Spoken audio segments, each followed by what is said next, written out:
Hello, everybody. Welcome to another episode of Unlocked, where we talk about unlocking the potential of you, the people you work with, and the people you do life with.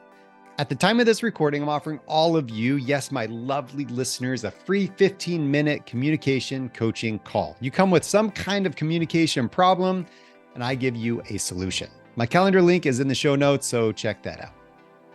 Y'all know I'm here to serve you, right? Because that's what I do.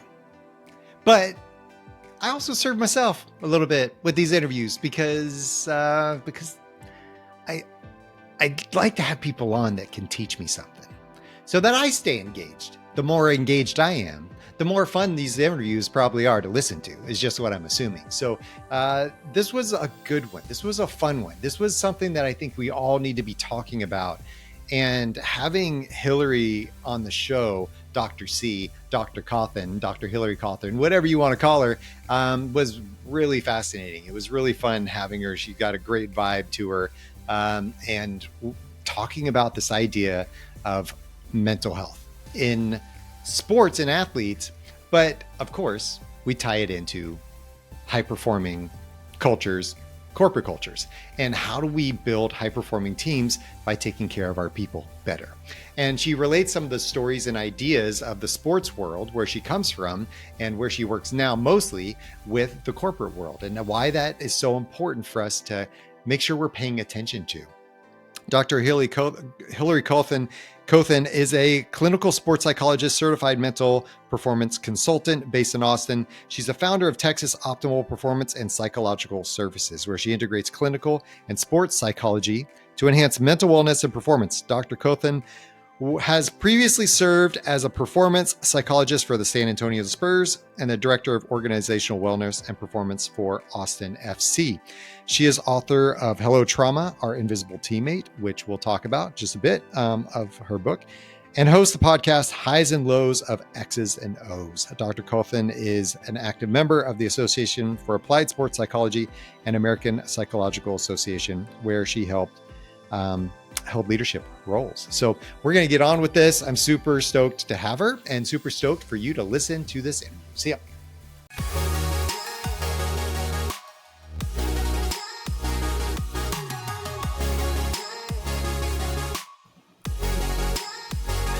Hello, Hillary, Dr. C, Dr. Cauthen, Hillary Cauthen, whatever. I just said all of them. I just said all of them because, whatever. Super cool to have you. Thank you so much. I'm excited to be here. I really wanted you on the show because I wanted to hear about how your brain works, but I also want to hear how other people's brains work, and dealing with the idea of performance, and also talk a bit about your book that you launched back in 2023 into 2023 and why that's so needed right now. Perfect. Okay. So first of all, why should we listen to you in the first place? Because I like to just have conversations like you're having coffee with me, and we're going to learn some really cool, nerdy stuff. What? Yeah. That's so fun. That's like my style. I want to be like the hip person. It's like we're having coffee, but you get to learn like really nerdy things. You're like, wow, that's fascinating. Coffee and nerd stuff. Yeah. Okay. I'm down with that. I can do that. So start me off with something cool and nerdy, like right out of the gate. I want cool and nerdy. Like I'm sitting on my coffee. You're trying to catch me. Like you're trying to just like reel me in. What are you going to reel me in with? Well, did you know that if you just sat for 5 to 7 minutes a day, every day in stillness, you will rewire the neurons in your brain and actually be able to have more creativity, confidence, clarity, better decision-making just by sitting still for 5 to 7 minutes. Why? What? Like, yes, what is that doing? It's fascinating. So people think it's like really hard to sit still, and like neuroscience is like, I can't just do this mindfulness thing. I'm like, you only need 5 to 7 minutes a day, because 35 to 45 minutes actually changes the neural structure in our brainwaves. So it deactivates the amygdala. So we're not so crazy. I always call her Amy, right? Our amygdala is our fight and flight response.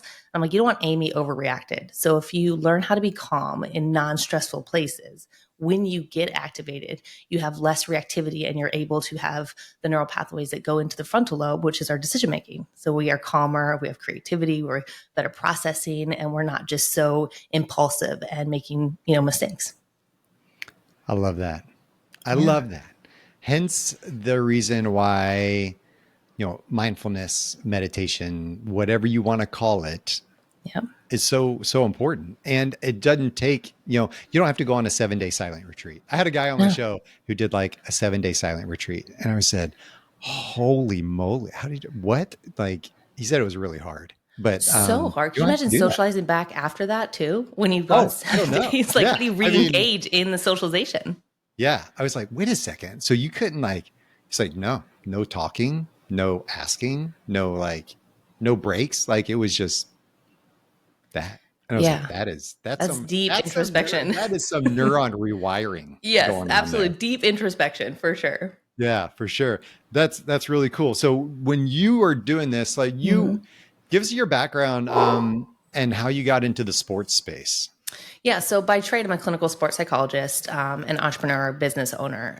So I really work on this continuum of care model. I'm a licensed psychologist, so I specialize a lot in mental health and mental illness within high performers, specifically athletes. And then I also have a certified mental performance consultant kinesiology background, which is all of the competitive kinesiology, exercise science, like mental wellness, mental performance aspect. So I started this like a lot of people in the field who want to be sports psychologists. I was an elite youth athlete, collegiate athlete, loved sport, but I also experienced some pretty toxic cultures in sport. And, I had this like dichotomy and cognitive dissonance of sport is good and sport is bad. And like, how do we make sense of all this? And then the non-competitive athletes, I just found it fascinating how sport and exercise is pushed on our society of this makes you feel happier, it makes you feel healthier, exercise X amount of minutes a day. We prescribe exercise. And so I was really just fascinated behind the science behind it, how to help everyone fall in love with exercise and movement. And then also take these athletes that are put on a pedestal and superheroes and their entertainment and actually find the humanity aspect of sport and really be a person who could connect with them at that level and see them more than what they do. And then you wrote your book. Mm-hmm. So why did you write your book? Why did you revolve it around this idea of, the book, Hello Trauma, Our Invisible Teammate. Why did you involve it around the trauma idea? So in 2018, I had done a TEDx on the toxic culture of sport on athletes' mental health. And it was the first time that I was really coming out and owning what I believed in the field and owning this idea that sport can be really toxic on our athletes' mental health. And at the time, mental health in sport was so stigmatized and mental illness was stigmatized. And we didn't want to talk about feelings. I mean, there's only prescribed feelings that we accept in sport, and especially in male and females. And I was like, I'm going to change the game. And I'm going to say, hey, let's make sport better. Here's what we allow to exist that's not okay. How can we change that? How can we evolve the whole structure, which is a daunting task. And then 4 years later, I had different experiences working within different professional and collegiate organizations and learning about these cultures and trying to instill organizational wellness. And I kind of finally was like, you know what? I need to speak louder. And so let me write this book. And it's kind of funny how it came about. When you go to these group meetings, executive meetings, and they're like, hey, what's your goal for the year? And most of the time it's like run a marathon or do some health goal. And I was like, I'm going to write a book. I don't know what made me say that in 2021, but I was like, I'm going to write a book. And then a year later, I went back to that conference. I said in 2022, a year later, I went back to the conference and I was like, here's my book. You want to pre-order it? It comes out in December, and I had done it. And I didn't think this would be the book I wrote, but it felt so true to the things that I really believe in of trying to make change. And I was like, I got to be more than words. Let me do some action and let me just keep spreading this message of, connectivity and wellness and empathetic engagement to try to shift the culture. So no pressure. Honestly, we didn't talk about this next question before the show, nor did you write it in some of the notes. But do you have a personal experience from this that you're willing to share? Yeah. So multiple, right? I had very significant experiences when I was a youth athlete that at the time I wouldn't have known that were kind of traumatic, but they definitely shaped my social structure. I think the things that stand out are I had clipboards thrown at me when I was a basketball player, like I had a coach turn around and was trying to punch the chair and he almost punched me in the face. And we're like, this is like, okay. And like the yelling and the demeaning that is allowed in sport with that bracket morality. In college, my coach definitely would ignore, isolate, not acknowledge, which was very, very impactful on my emotional wellness. And then as a professional, I went through something where I can't speak to all details, but an organization, failed me pretty significantly. And I had to come out and stand out in public for what I believe was right, and kind of steer the ship and say, hey, this is not okay. We can't allow this to exist. And, I'm going to make a change by publicly saying what happened. And, that was pretty recent. So that was, when systems fail you and you lose your voice and you're being silenced, I also was like, well, let me find a way to not have that happen and not be silenced. Was it specifically you, or were other people? So there was an event that occurred that happened to me, a significant event that happened to me. And in the reporting process and the things that occurred after that, they were not handled the way that they should have, right? I was not taken care of. And so other people for sure had been impacted by other things that had come out. So I know I wasn't the sole person, but in my instance, I was the sole person to speak up and ask for help. And did others follow? No. In other situations, things had come out, yes. But in my situation or my organization, no one stood behind me. How did that feel? When people speak in support behind closed doors, it's nice to have the affirmation or like, you're not alone or we believe in you. But when you don't use your power and use your voice and speak out publicly, it's pretty detrimental. It hurts, right? You're angry. It's not okay to like be like, your empathy and support behind closed doors means nothing to me. Like, use your voice, have power, say this isn't okay, like stand with me. And so that's why I speak about in the book. You can stand ahead of someone, you can stand behind someone, you can stand, beside, and in any aspect, you have to be with them and don't allow the person to just take the lead and put the armor on, which is what I did. Right. And a lot of people who stand out against things, they're the ones who have to put the shield and carry all the aftermath that comes with that in order to protect everyone else in the future and hopefully make some change. And that is a very vulnerable, scary thing to do. So the whole time you're talking, I'm thinking about, what I'm involved with every day, of coaching leaders and teams and inside of organizations and what they do, and, quote unquote high performers, and trying to understand their world and what's going on there. And it doesn't sound that far off from what you're talking about. Now, I don't know how many of them are having clipboards thrown at them or almost being punched in the face because their leader tried to hit a chair. I hope that's not happening. Right. But which is really interesting that in sports is kind of like seen as kind of like acceptable, or like they get a pass, or it's kind of a norm, or it's kind of oh yeah, that coach is really fired up, and then we kind of go, ooh, but we kind of just let them go as long as they're winning. Yes. Yes. But in the real world, I mean, I don't know. In the real world, we kind of look at it too, like in the corporate space, and go, well, are they producing results? They kind of get a pass, know, in that space too. And that's a problem.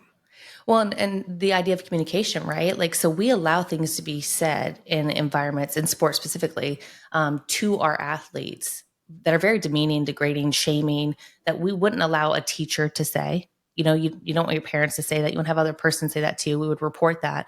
But even in the corporate world, right? Like, we allow executives at certain levels to use a certain tone or set a certain standard or behave a certain way if we feel, and we can kind of make meaning that, oh, this is motivating, this is producing, this is just who they are to set the standard of excellence. But it doesn't mean it's okay.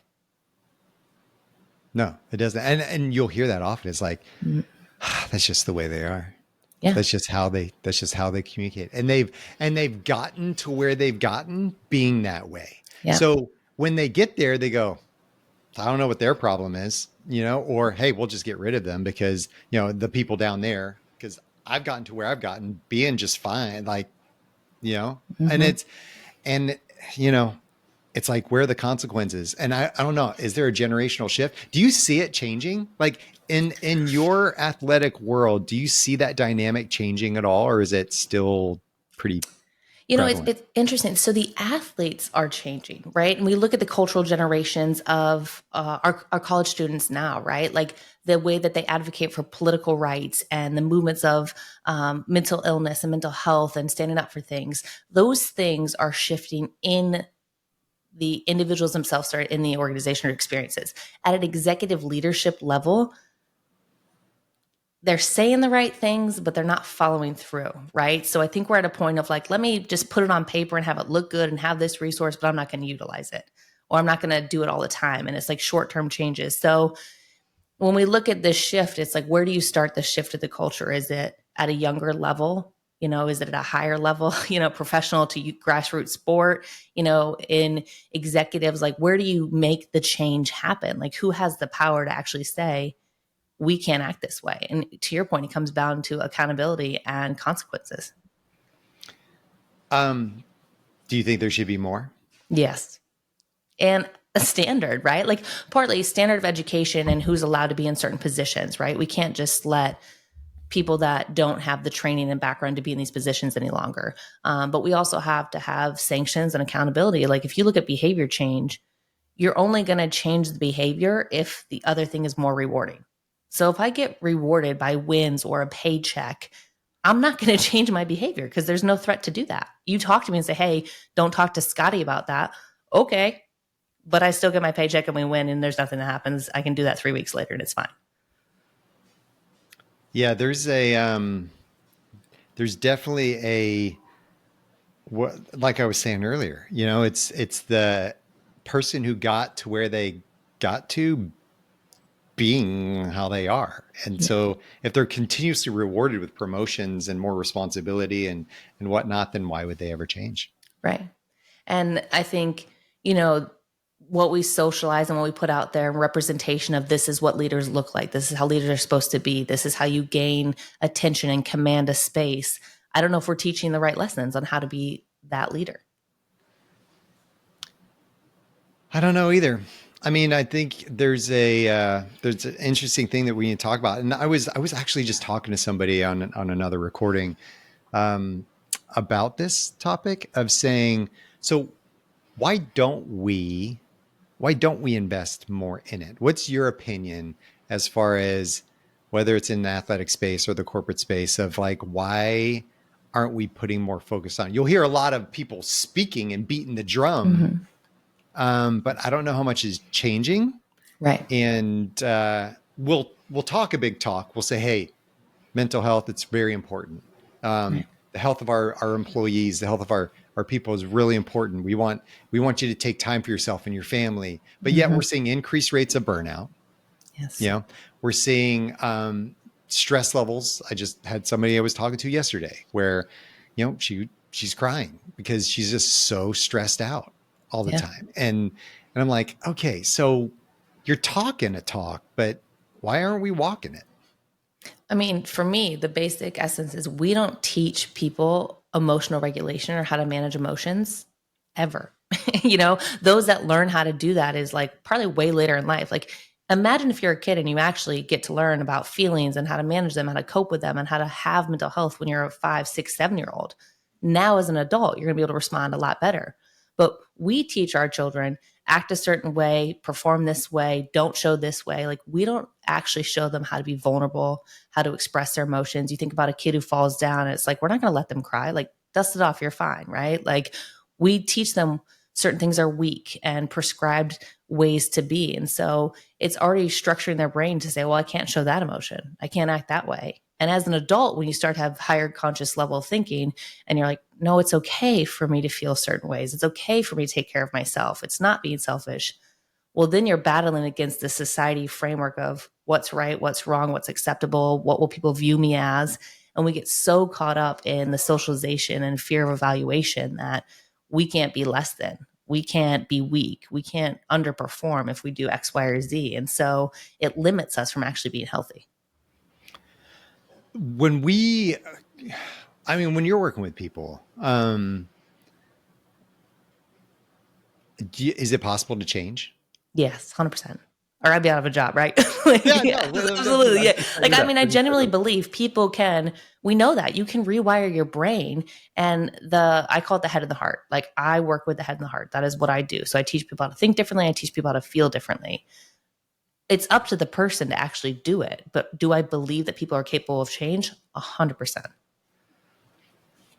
What helps that? Well, I mean, if we're going into the psychology of this idea, right? When we look at people and what drives change, it's well, is it the pain of my current state is too much, the point where something has to change? Like there's got to Mm-hmm. be a catalyst, something that triggers a the breaking point. But how do you, I mean, can you manufacture a breaking point? People don't notice it. People are just completely unself-aware of this thing. Right. Like, I Right. don't know. What do you do to help start the process even? It's interesting. So a lot of people, and I challenge because I educate that I don't want to be someone you just come to when you have a problem, when you're at that point, right? I want to be a part of your life and your teammate in and out of what you're going through, the good and the bad, right? Because that is part of learning how to celebrate success. We're not so great at either. So I like to teach them, like, I can be your teammate on all levels. So I have seen a shift, especially with the parents who bring their adolescent athlete in. They come in at a much more preventative level of like, hey, I want to catch this ahead of time. I want to teach my kid how to have these coping skills. They have these transitions coming up. But to your point, most people come in when there's a real serious level of problem or distress, and they're like, I can't take this any longer. Like, I need to do something different. If you're at a point who is more of the I'm not sure, it does start with the self-awareness. It starts with curiosity. I think we have a really good pop culture. I always look at the pop culture trends. Like a few years ago, it was mindfulness, and now we're in this resiliency and growth mindset phase. The growth mindset is curious and being curious about yourself and the patterns of how you like grew up, your attachment style. Why are you the way you are? Why do you think a certain way? Why do you behave a certain way? Why do you respond to certain things? When you have individuals who want to take that deep level of curiosity, then they can start to make change. And I'm always saying, is this helping or hurting you? Is what you're feeling, what you're doing helping or hurting you? And is it helping and hurting other people? A lot of people just get stuck on the self part. I'm like, okay, but now take it to one other level. Is it helping or hurting the people in your world? How do coaches, leaders, help people through this process? Like, how do you help somebody through the trauma phases? In your book, you talk about it Yeah. a bit, right? But how do you help somebody that's been in they're hesitant, or they don't feel the psychological safety to speak up, or Yeah. like you did? Mhm. I guess that's why I asked, was anybody else with you? And Yeah. you're like, nope, Well, and I you wouldn't know? say it was a psychologically safe environment either, but I think what sparked me to speak up is, I have 4 daughters as well, and I'm representing something a lot bigger than myself. And if I didn't stand true to all the things I was telling other people to do, I couldn't look myself in the mirror. Like, I had to do things for myself, but for bigger than myself, if that makes sense. For leaders, the real answer is they don't know how to help, so they send you off to someone else. And that's where we need to shift the change. You can't just say, here's a referral or here's what I recommend. Here's a common example I see happen all the time, and I speak about this in my book. The true aspect that leaders need to do is actually just sit and be present and ask questions. So, like, asking and not assuming. So when someone has a death in the family, that happens a lot in work environments. Unfortunately, you experience a loss. And so they'll say, hey, like, maybe I need to go on bereavement. And the immediate response from a leader is take as much time as you need. That sounds great. However, that person might not want to take as much time as they need. They actually might want to come into work the very next day because that's a routine for them that is safe, that allows their brain to kind of function and process, and they can go cope with their emotions differently, but they don't want to be alone the entire day with all their emotions. So we can't assume what we think is good for that person. So first, the best thing leaders can do is just say, hey, like, how can I support you? What do you need in this time? What can we do to make this work well for you? We're here for you. Well, this is what we think it looks like. What does it look like for you? Like, make it a collaborative process. And that's why I think I would say newer leaders probably, they think they have to have all the answers, Mm-hmm. and they'll say the door's always open, or they'll say that take as much time as you need because that's what they feel like they should say. Yeah. And it's not like those things are bad. Like, that's good. I mean, Yeah. especially if you don't get anybody who says that anyway, right? It's But well intended, right? it is well intended, and I think that they mean well with those things. I almost think of that as reactive leadership. Mm-hmm. And as you mature and you grow in this thing, I think that's kind of what you're talking about too, is like, if we started teaching this early on, we wouldn't have to wait so long to have healthy leaders and coaches, Right. to get to the point where it's like, they're in their prime now and they're actually investing in their people, asking Mm-hmm. questions, being more curious, and catering to the person, not to the my expectation. What's the expectation on me as a leader or Right. as a coach, right? Yeah. I have to say these things or else I'm not a good leader, you know? Yeah. I mean, everyone gets caught up in their own performance, right? Because they want to all do it the right way and prescribed a certain way and act a certain way. And then we lose essence of what it actually is to just be and be present. And how do we show up and do the things that we know are it's good enough for that day, right? And you're always working to be better. But, I think you have to check yourself a lot more and have a more reason why I'm doing things. Are your kids, they play any sports? They do. And, I, I break my rules all the time in this aspect because, I'm like, this is the age I should put them at this competitive level. And, don't coach on the sidelines. And what's the car ride home conversation look like? I have failed numerous times, even though I know all the science, like I'm still a human and get my own way. But yes, all my kids are in multi-sport athletes. Some are at higher competitive levels way earlier on than I thought they should be, but that's where we're at. I was going to say, yeah, I can't imagine what those ride homes are. My wife, whenever my son gets back in the car, before, she's like, just hold it back. Just, Yep. speak some positive stuff, positive stuff. And I'm just like, I am positive, like, I'll just say, hey, what would be great is if you worked on this thing. Isn't that positive? Like, no, Yeah. I don't know if it is or not, but, but It's funny because my kid, like my kids retain a ton of stuff, and my oldest will say something. I'm like, "That's so great! Like, where'd you hear that?" She's like, "You." I'm like, "Oh, cool, oh, like awesome." you're right. Like one time, she's like, "Yeah, I was listening, and I know I got to work on this mentally." And I was like, "Where'd you hear that?" She's like, "From a mental coach." I'm like, "Who are you talking to?" And she's like, "You, mom. I'm talking about you." I know. They hear us Yeah, sometimes. Sometimes they hear us. yeah. What do you? Here's my question for you. You've experienced your own trauma in Mhm. the sports arena, and in life in this space, right? So, what are you most afraid of for them? I mean, is Mhm. that part of your thinking? Like, Yeah, what are you 100%. preparing them for, knowing what they may, not everybody's going to have this experience, right? But what they Yeah, may encounter. And I don't know what yeah. it's like, female athlete versus a Mhm. male athlete and whatnot too. So, Yeah, and in my TEDx, I said at the time I had 3 kids and I was pregnant. Actually, during my TEDx, of the fourth, and I had mentioned I don't know if I'll put my kids in sport because of the organizational failures that exist and the toxic culture. However, I know such the benefits of sport as well, and my kids want to do it. But I do fear the emotional abuse, the verbal abuse that could occur to them that causes such emotional distress and lack of self-worth and self-identity and the pressures placed upon them, right? I see these things existing in my kids of I have to perform in order to be accepted or liked or valued, or the struggles with the female athletes, right? Like I'm teaching my daughters to be confident and humble, but to own their strengths and to be proud of the things they're good at. And that is a very kind of questionable thing when you're a 13-year-old girl and you're confident in the things that you're doing, because there's the social things that people want to bring you down and they want to talk about you and they want to have negative aspects around what you're doing to dim your light. And I have a lot of conversations around my girls to be confident and to want to be the best, and that's okay, and like show up and do that. But then you're different. And so and then there's the sexualization that exists around there, and the sexualized aspect. And I'm always one step ahead, knowing how NIL is existing and how do women get the marketing deals and the branding and what does that look like. And there is aspects of the sexualized aspect of females that exist. And so those are things that I have to constantly be mindful of and protective of around my young girls and the environments they're in. totally. Totally. Thinking about, thinking about this high pressure situation of sports versus corporate space. Are you saying, or I don't know what you're saying, but is it the idea that we should never yell. We should, like, with the generations coming up now, and the participation trophy idea, and we have to be sensitive to people's mental health issues and things like that.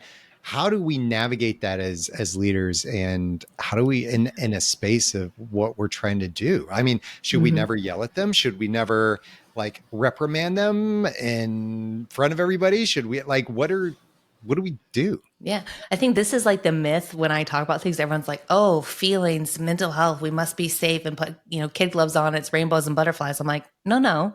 You need to have a standard of excellence. It's about wins and losses. It's about the ROI. You have to, actually meet your deadlines, and there is a consequence if you don't do those things. When it comes to yelling, I think we can communicate without yelling, right? There's a way you can command a space with a presence if you develop psychological safety and security. If you have trust in the relationship, people will listen to you. Now, have I yelled as a parent? Yeah, I have, right? My frustrations get the best of me and I've yelled. In a corporate space, I couldn't imagine yelling in that area, right? Tone of voice though, right? Tone of voice could probably be problematic. The way that your body language exists could still be very displaying disappointment or frustration, right? We are humans. And so if we don't take care of ourselves and our own emotional stuff, that thing will always come out. But I think there's a way around what are my standards and expectations, and then how do I motivate people to then adhere to those things, and how do I hold people accountable if they're not following through with what's needed? And that's the part that doesn't happen. We don't have accountability and consequences for actions. We let things slide. We kind of make room for it or excuses. And the other side, because we're so about mental health now, it almost becomes a crutch and a disservice where it's like, oh, I need a mental health day. And this is where I get on my soapbox, where I'm like, mental health is not mental illness. Mental health is, are you taking care of how you think and feel? Just like your physical health is, are you exercising and eating good stuff to make your body feel good? So we don't get a cold or the flu or COVID or something more terrible for our body, just like we don't want to have a sad day turn into depression. And so I think some part of society is making mental health be like, oh, I can't do it today. I'm so emotionally exhausted. I need a mental health day. And I'm like, well, that's problematic for those that actually are really suffering with mental illness, because now you're making it not feel as big as it can be. So what do we do in that space? Like, I mean, do we just say, no, you're not? Like, no, you're not feeling those things and you need to get back to work? Well, I think if you set the environment up where people can take care of themselves already naturally, and I call it consistent coping versus reactionary coping, right? Where I'm like, oh, I'm so exhausted now, I need to take a day. I'm like, if I have an environment where it's like, we encourage you to go to the gym or take an hour lunch, to get out of the office, do some yoga. We bring things in space. Here's some coffee. Here's some connectivity. Here's where you can do one work from home day, and then 4 days you're in the office, right? Like, and there's flexibility and ownership, and an environment that is shaped to say, we have everything for you to utilize and take care of yourself. If you're not doing that, that's not on us, right? But we are providing, we're encouraging, and we're doing these things. Then as an organization, you can hold them accountable. The first time, okay, but if it's a pattern, that's what you have to look at. As leaders in those, we have to look at, is this a pattern of behavior that's existing that now I need to intervene?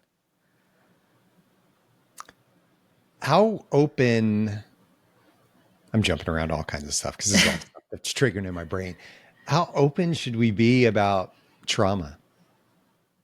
All the time, because this is what I talk about in my book. Trauma is like stubbing my toe. It's a physiological response in our brain that has, it said, hey, fight, flight, freeze, or fawn. What's happening in you? Let's protect you. And then once we regulate that, then we can make meaning of it. The reason why trauma becomes so big is the meaning behind these events and the inability to cope with them. So me stubbing my toe, I'm like, oh, I just stubbed my toe. That's traumatic. Me witnessing a car accident, that's traumatic. The death of a loved one, traumatic. Sexual assault, harassment, all ranges. What we've done as a society is we minimize our own experiences because we don't want to feel pity or shame or judgment of what's gone on with that. And we will always make someone else's trauma bigger than our own versus just making the meaning behind it and coping with it in a healthy way. Why? Why do we do that? Well, because we don't want to actually be seen as weak or that we need help or assistance. Because why? Because we're socialized that you have to be the best and you have to be strong and you have to be put together. That's right. We can't handle messy. That's right. And, people will blame the social media monster for that. And, I'm sure that has some play in the world. But pieces of it are, I think that few of the generations that came before us, that kind of taught that you just pick yourself out of your bootstraps and, sink or swim mentality and all these things. It's like, nobody likes to sink. I don't know why we use that. Like, Yeah. do you like to sink? Did you like sinking when you were first in this job? Like, I don't think anybody likes that. I don't know. It's kind of that mentality of like, okay, so if we're going to make sure we hold people accountable, make sure we do things, but we also need to talk about the trauma. We also need to be open about certain things and relate to certain things. It seems like really complicated. Now we're getting like just so complicated. I mean, it seems that way because no one knows how to do it, right? Or we're not doing it. And anything new and change seems complicated. But imagine if you just had someone in your office, that takes care of, emotional well-being, organizational wellness, had lunch and learns and educational topics and a place to just go and be and talk. But at the end of the day, how does that help me make money? Because happy people are going to show up and work better and more productive and love their life. And then if they do well at work, then they're going to be happier again. And it's a whole cycle. Like I tell my athletes, like, look, if you're happy in life, you're going to perform better. If you're performing on the field, you're going to be happier in life.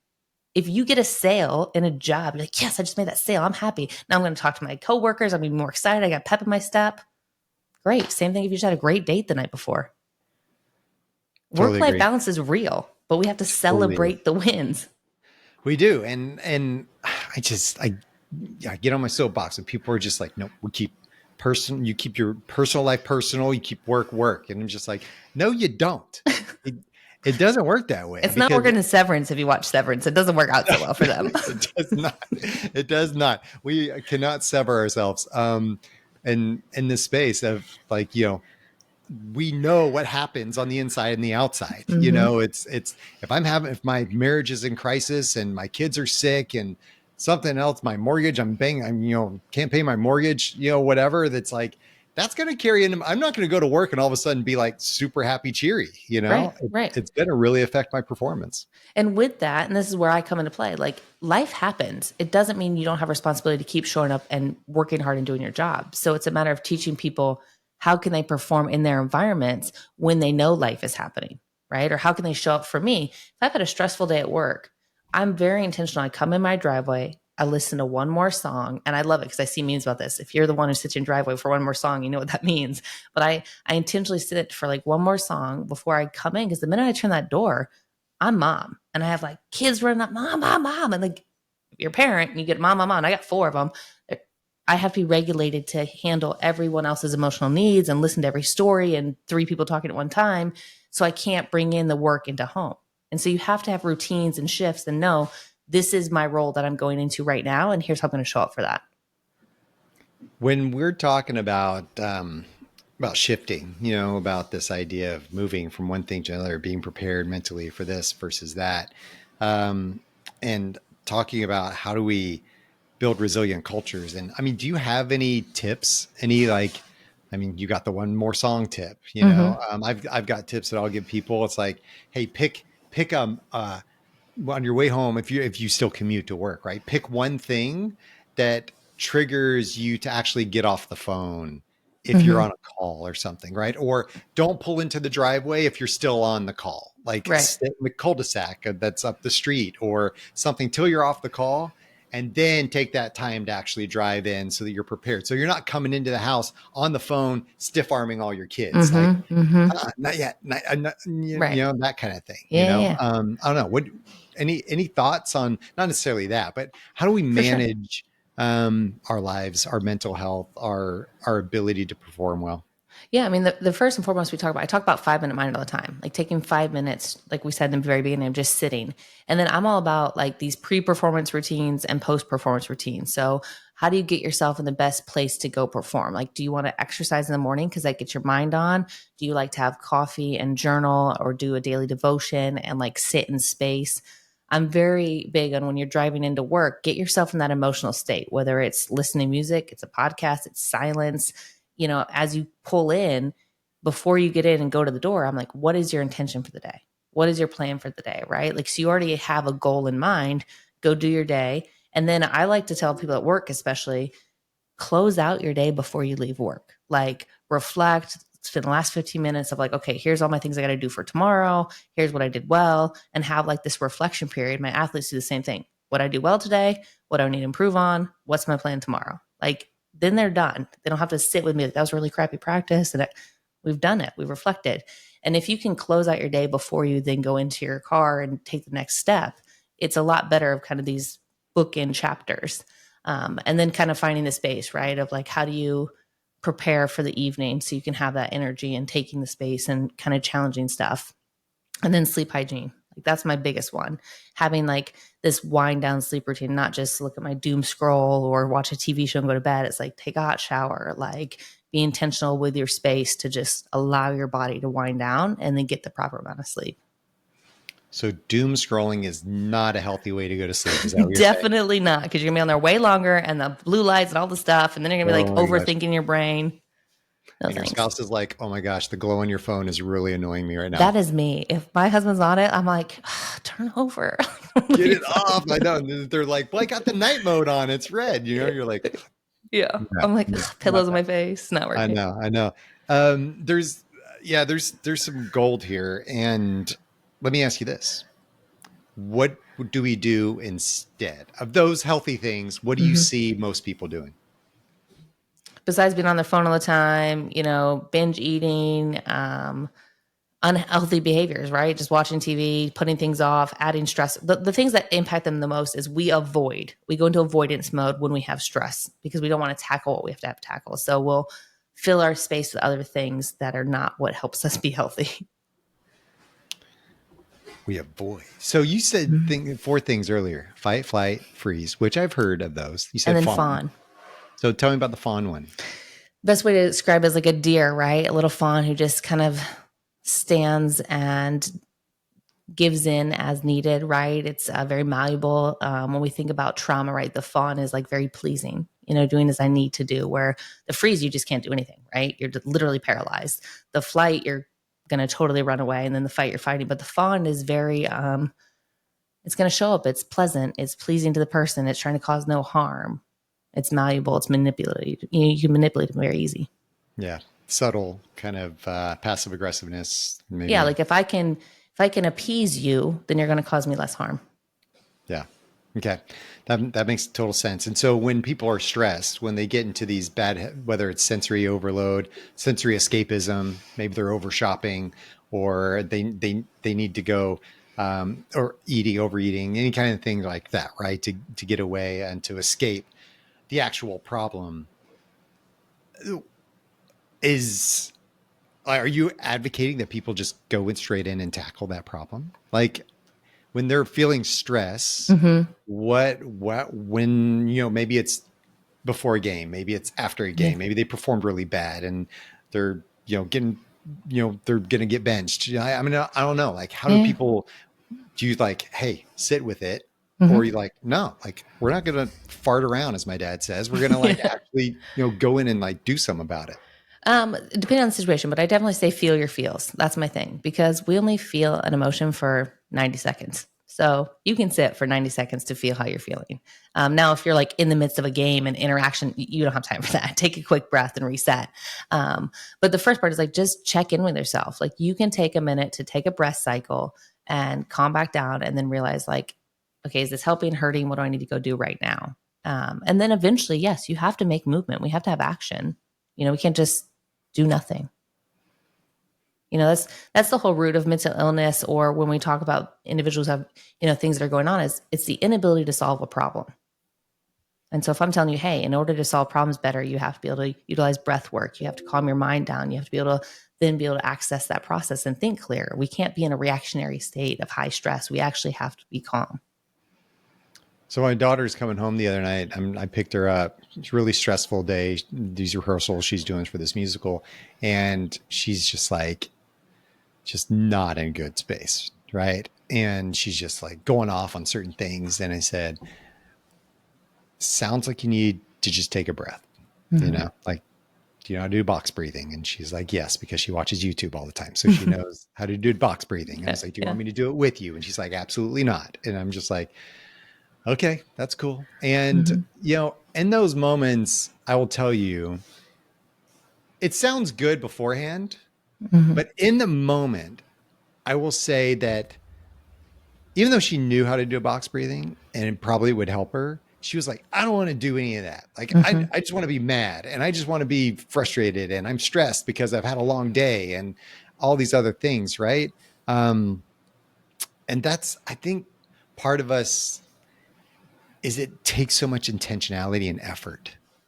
Yeah. Like in that moment, I'm like, yeah, okay, good intention with the box breathing. I'm like, maybe just go and give her a hug. Physically He definitely contain. didn't want that. She won't, right? But you can be like, hey, I need a hug, right? Like, hey, like, and then in challenging moments, I've had moments too. Like, I'm like, all right, you want to talk about it? Let's be mad. Like, let's be mad. Be mad. I'm going to set a timer. You can be mad. Let's go. And then they're like, well, that's 90 annoying seconds. too. She's allowed to be mad. Yeah. And then I teach them that, right? Like I had a softball team and we had the 90-second box, or I had a soccer coach who had his like 90-second box where you go in the box, you take a breath, and then you get out. And they don't even stay in it that long. It's just the physical act of that, right? Like the language in our house is like, take a cool down breath, and you might have to say it a couple times and it's annoying, but it's like, it's got to work. But if they're going to just keep going, I'm like, all right, we want to be mad. Let's be mad. And they're like, I don't really want to be mad. That's ridiculous. The whole point is you switch them into a different emotion. You get their brain on a different pathway. So I always think the brain is like a road. And if we stay on a road for so long, we're going down a toll road. And it's like, yeah, okay, well, if that toll road's not getting you where you want to go, you have to exit. So get it into a different emotional state. Like my 11-year-old was moody the other day. And I was like, dang, she's so moody. And my husband was taking her to school and he just kept unclicking her seatbelt. And he's like, buckle up, man, buckle up. And she was getting so mad. But eventually she broke and laughed. And she was like, all right, this is not helping. Wow. I like that. I like your husband's approach. That was good. I asked him how he did. He goes, I know where she came from, meaning he knows how to react with me. Yeah, so he knows like eventually get her so mad that she can't be mad any longer. You just burn out the fuse. So what you're saying is that every break room and every corporate office should have a 90-second box in it. Yeah. Or like a mantra, right? A coffee break. It's like taking 90 seconds, Yeah. Take the 90 seconds. Be mad. Yeah. Take your 90 seconds. Cool. Be sad. Do what you need, right? Feel it. Feel your feels. Yeah. Instead of dismissing them and saying, get over it, or what's your problem? Or ruminating over and again. Yeah. Yeah. Yeah. Not good. Not helpful. Yeah. What's your big push right now? I think it really is kind of seeking stillness. That's kind of a path for me, is teaching people how to seek stillness just to be, because then that's a step into opening doors for much bigger conversations. That's awesome, because you know what? I think we look at athletes and we idolize them. We say, oh, that's our hero, but almost every single one of them, when you see them in the locker room before a game or whatever, they've got headphones on and everybody's like, what's your pregame music? And they always have these rituals, like I had one, like every time I went on the soccer pitch, I took a little piece of the chalk on the sideline and put it in my sock. Like it was like a ritual, like a thing, that we do. And then in the corporate space, when we have to perform, because it's a mindset, we got to get into it. Like, what's our mode to switch to get into that thing? And the corporate space, we just kind of we rush to work, then we rush out of work, and then we just go here and we go there and we do this and we do that, and we're like, ugh, prep work for work seems weird, But I was going to say, I'm imagining if you have a big speech or presentation, you're practicing that in your car, in the shower, you're doing it. Like everything is a performance. We're always doing these things. Just if you started to be intentional about your routines, you'd be more effective. You'd be less stressed. So agree. I totally agree. And if you're not doing it, then you're either really naturally just good at that thing, or you get burned out and you're tired. Or you're just done. Yeah. You're just like, whatever. Or you just don't care. You're apathetic about it. Yeah. So, really cool. So your book though who's your book for? Yeah. So, I wrote it for everyone. It's a really unique book. The first 12 chapters, emotionally brings you into what trauma is. And if trauma had stages like grief and loss, I take you through what a victim of trauma goes through, all the things that they go through. And each chapter starts and ends with a journal entry. And then it psychologically breaks down what you're going through. Because I really want people those that lost their voice or have been living with trauma and isolation, like to feel seen and heard. At a human aspect, everyone just wants to feel seen and heard. So I wanted people to be like, oh my goodness, yes, I felt that. Thank you for giving me words that I couldn't make meaning of. And for those 30%, because 70% of Americans report feeling some sort of trauma, for the 30% who haven't ever experienced it, now you can relate to someone better because you've now understood it differently and you can connect to it.